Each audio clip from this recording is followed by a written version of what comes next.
It's a coffee time, yes. Okay, here you go. There's yours. Here's mine. I drank some of it already. I hope you don't mind. Anyways, cheers. I know. This is improv. This is going to be an improv, okay? So, I'm all completely over my summer cold. There's a hair in my mouth. Okay, so yeah, it's a rainy day here in Flagstaff. And, well, I've worked out so far today. Getting used to the Planet Fitness here. And I've worked out. And I produced a short. I've been doing the shorts, you know. Now today's short is called "Don't Be Afraid to Fail." Don't be afraid to fail. I wanted to continue this discussion because, oh my gosh, I watched an episode from History Vault. And I don't know if you know it. Let me just do a side note here first. On Amazon, if you're a member of Amazon Prime, of course, you can have Amazon Video, right? So, or it's called Prime Video. Well, there are channels. There's AMC, there's Showtime, there's HBO, there's, all the different channels. There's a lot of them. And what you can do is you can do a trial for like 7 days, or one of them, PBS was really, almost a month. And then if you want to continue, it was only like $3.99. Well, I did cancel it, but you can cancel it. You can do the 7 days, and then you can cancel it if you want to. What I do, here's what I do. I use an Amazon app. Most of us do. And then I use the Prime Video app. You can't cancel on Prime. You can sign up on the app, but you can't cancel it. So what you have to do is you go to a browser on your phone or on your laptop or whatever, and you go to Amazon.com and just sign into your account, but don't go into the app. Do it in the browser. Then you go to your account, and then you go to your subscriptions, and it'll show them all down there, and you can just cancel. And if you do cancel, what I do is cancel right away. I don't wait. I just cancel it. That way, if I might forget, and if I don't like it, then I forget, and then I get charged for it. Oy vey schmear, right? So I always go right to the browser and I cancel the channel. Well, if I really like it, I can always go back, and they show what you have canceled, and you can just say, well, I want to go ahead and get this started again. Now, the History Vault, that one is really good. I'm finding a lot of good stuff in there. That's only $4.99 a month, but I canceled it, and I will see how much I like it. But let's get back to never be afraid to fail. Well, I was watching the history of food, right?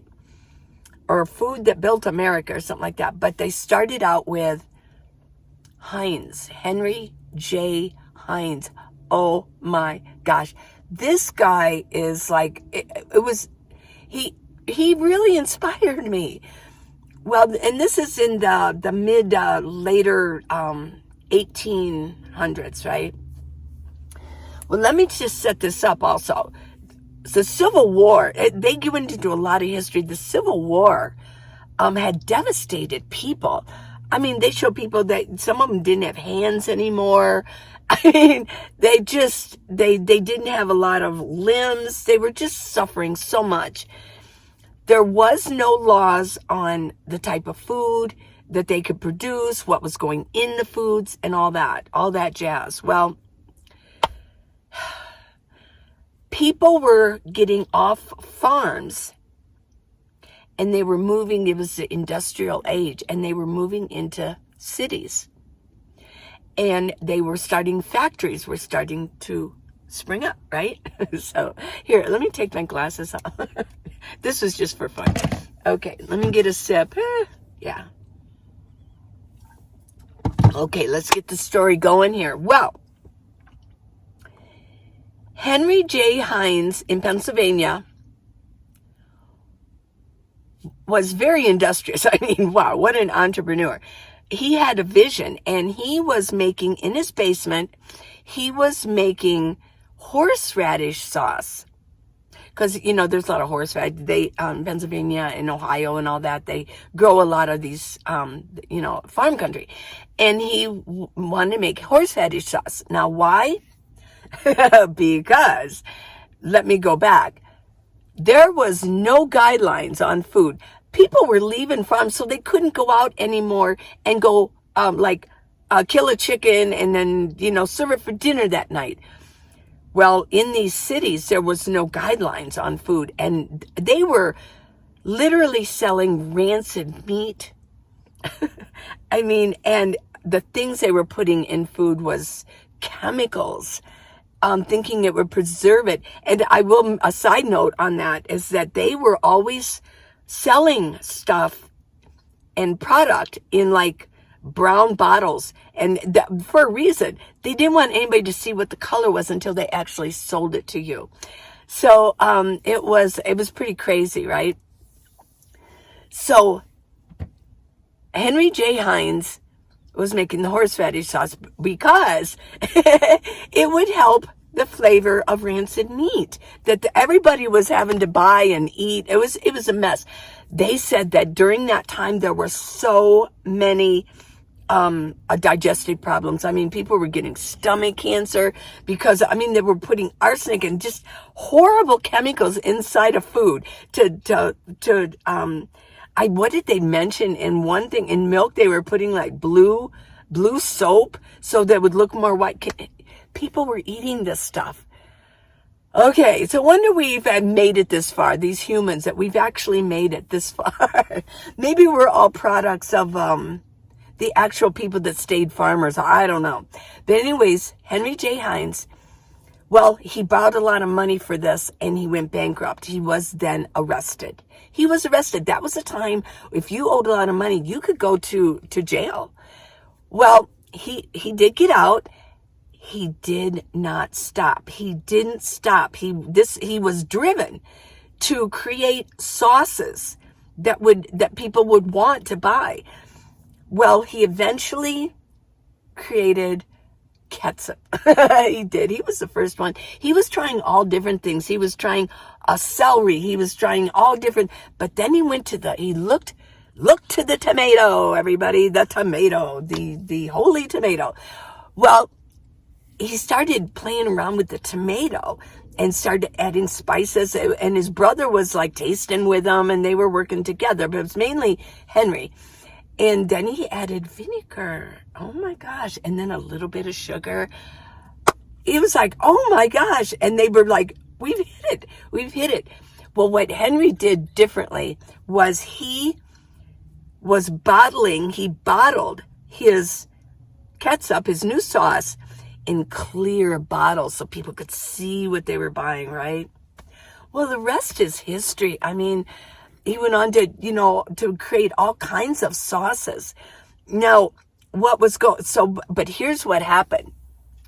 People were all trying to imitate that. People were all these different companies, people were imitating his ketchup. But what happened was they didn't know what the ingredients were. They were putting all kinds of crap in there. Dangerous chemicals that can kill you. And they were making everybody sick. Well, Henry J Heinz, what he did was he bought, and they were putting it in the bottles, right? He bought up all of the glass bottles or something like that. I don't know exactly what was that story. I know he said that he sent something out on a barge and dumped it into the river so that nobody else could be bottling. So he took away all the clear bottles. But he was very industrious, right? Well, listen to this one. He was so successful, and he was an inventor, and he helped us. What he did was he was grooming his grown son to take over the business at some point. Well, he was smart, and to counteract all these knockoffs that had horrible chemicals in them, dangerous poisons in them, he groomed his son he wrote up a bill. It's called the Pure Food Act. The Pure Food Act. It was in 1906. And Theodore Roosevelt was the president. And he sent his son to Congress. And he proposed that this bill be put forth. Because people were dying. People were getting sick. And this would also eliminate his competition. And it was very successful. And so that was one of the first acts, was the Pure Food Act, was it? Something like that. And then there was another, the meat packing, the meat for, more safety in meat practices. No, I don't know, written by Sinclair. Oh, I'm going, I'm stuttering. But has anybody read The Jungle? It was in New York City, The Jungle, by, I forget his first name. It was something Sinclair. Well, I listened to the audiobook. Oh my gosh, that is a good book. And it tells about all of the immigrants coming here to the United States, landing in New York. And a lot of them got jobs in the meatpacking industry. And it was uber dangerous. Oh my gosh. And they didn't pay anything. They were so poor. But that's a good book if you haven't read The Jungle. What was it? Something Sinclair. Tell me what it is. Of course, by the time you do that, I'll know. But if you know, Upton Sinclair. Woo, my brain does work. I had to get the synapses going and the firing of, okay, it's over here in my brain. Boop, boop, boop, boop. And Upton Sinclair, The Jungle. This story of Heinz is just phenomenal. I was like, yes, you go, boy. So I think the word of the day, the lesson for me today, and the inspiration that I want to put forth today is never be afraid to fail, ever. A lot of history has been made by people who failed over and over and over. But because they loved what they are doing, they never gave up, ever. They never gave up. You have to fight for what you love. You do. If you love something, you have to fight for them. Yeah, you have to fight a little bit for what you love doing, and you have to fight for people that you do love. You have to fight for them too. You have to fight for what you want. If this is what you want, and you know that you are driven to do this, you got to fight for it. You got to just keep going. Just like with me, I mean, I keep doing videos, and sometimes I think, oh my gosh, but this is what I love to do, and I want to keep doing them, and I like to inspire people. I want to go. Isn't that a good story about Heinz, though? Henry J Heinz. Oh my gosh. Now, later, they did merge. There's a lot more history to it, up until now. But now, I believe it was in 2018, they were merged with Kraft by then, and they were worth like $30 to $40 billion. Yeah. Mm-hmm. Oh yeah. It said that at that time, I mean, he was worth almost, with what would be equal to now, he was worth like $1 billion. Can you imagine in the early 1900s being worth like what would be equal to now, like $1 billion? Uh-huh. Yeah, that's pretty cool, wouldn't it? It'd be pretty cool. Well, I did want to, this is since I did the sex and van life, I suspect that there were some people that never did watch it. They were kind of turned off by the word sex. But we can't be turned off by the word sex. I mean, we are created by two people having sex. Hello. And, sex is not a dirty word. And then we got like, well, what is your sex? Well, what is your sex? Here's something I do, a little side note. So many people say there are two sexes. Well, yeah. But you're either one or the other. What about a hermaphrodite? I was a nurse's aide once, and I had to take care of a hermaphrodite. They're real. They have both organs in them. Now, I've had so many people say, well, God doesn't make mistakes. Well, you're right. I mean, he doesn't. Oh, my gosh. But shit can happen, right? I mean, there's a mess up in the chromosomes, right? Yeah. And we've got Down syndrome. I mean, there's a mess up kind of in the chromosomes there too, although aren't they the sweetest little creatures ever? They really are.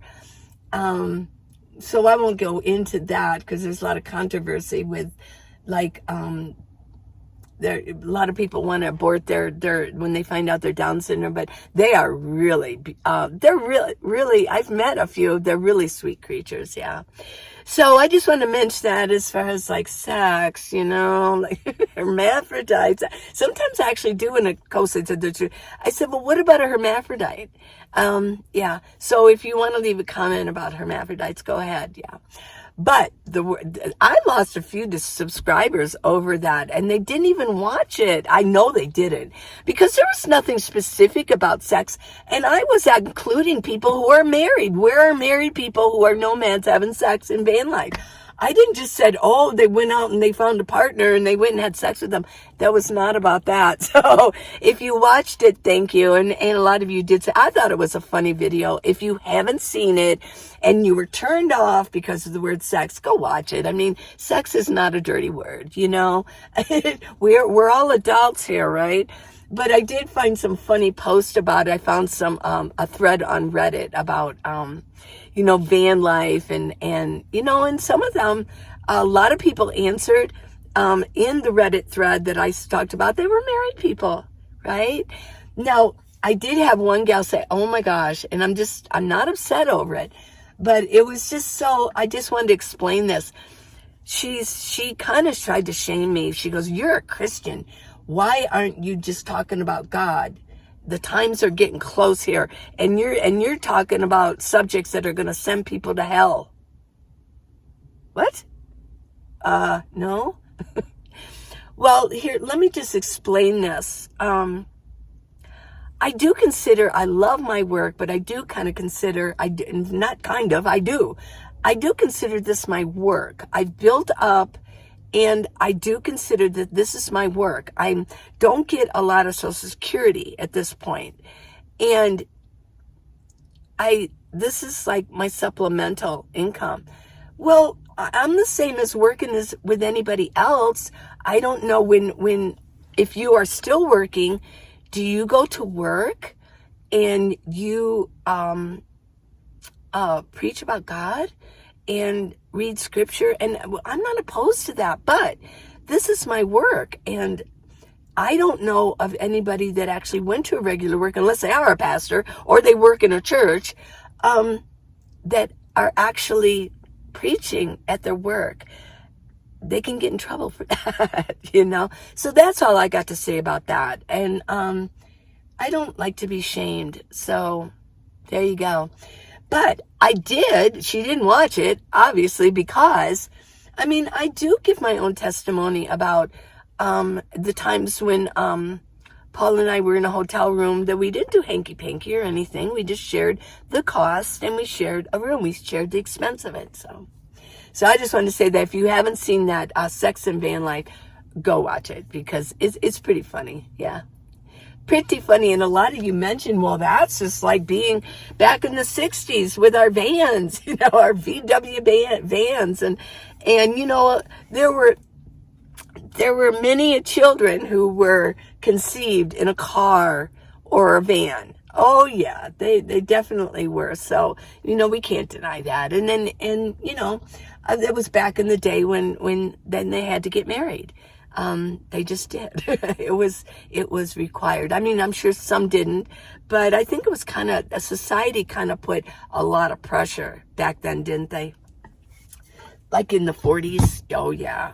They put pressure. If you got somebody pregnant, it was required that you get married, because there were smaller towns, maybe in big cities like New York, I don't know. But even then, I don't know. That'd be good. That'd be something to ponder, wouldn't it? Like in New York City or Chicago, if you got a girl pregnant, because you could kind of hide in there. In a small town, you can't hide unless you leave, and then your name is mud forever, right? Do you know where that came from? The name, your name is Mud, or your name will be Mud. Do you know where that comes from?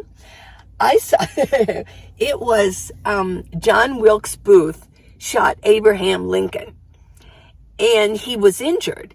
So in his escape, he got to a doctor. His name was Dr. Mudd.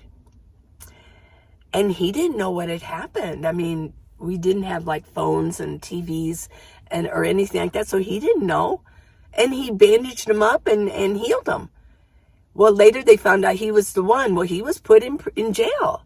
And that's why I always say, you know, your name is Mudd. That means your name is ruined forever, right? I'm sure you don't hear that name anymore, that last name. So maybe at that point they changed it. What would they have changed it to? Muddle? Mud? Mide? Whatever. Mod? Anyways, yeah, they probably changed the name. Okay, well, this is a unedited video. Oh, yeah. This is unedited. Let me get my glasses back on. Yeah. It's sort of like with the blonde hair. I know she's so pretty, but it's got a bit of a Goldie Hawn look, doesn't it? In the 60s. She was pretty darn cool. She looks a little different now, doesn't she? She's had a lot of face work. I know. I'm not going to get any face work done. I'll just hold my thing, my wrinkles out. There. Okay. I know. You know, I've thought about getting my eyes done because I do have drippy eyes. I've thought about getting my eyelids done, but I doubt if I will. I doubt it. I'll just let them droop. Because maybe at some point I won't be able to see, you know. I hear if they do droop enough that it impedes your eyesight, that they'll do it for free. Medicare will pay for it, so. Okay, everybody. The word of the day is success. Don't be afraid to fail.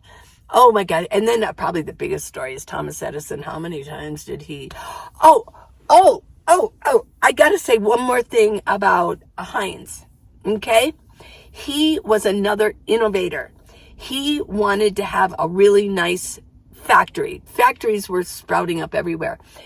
He wanted electricity in his factory. And everybody's like, oh, you know, that's when electricity first came out. Everybody was scared of it. I even heard that Theodore Roosevelt said that he was scared to turn it on in the White House. I'm serious. Okay. But he said no. He wants it all through the factory. And after that, everybody saw that he did it. And then everything, I guess after that, people who worked in factories could see. Yeah. Because they had light. Let there be light, right? He was an amazing man. Henry J Heinz. Okay. Okay, everybody. I love you. Please subscribe and give me a thumbs up. Thank you. And share this video. It's kind of fun.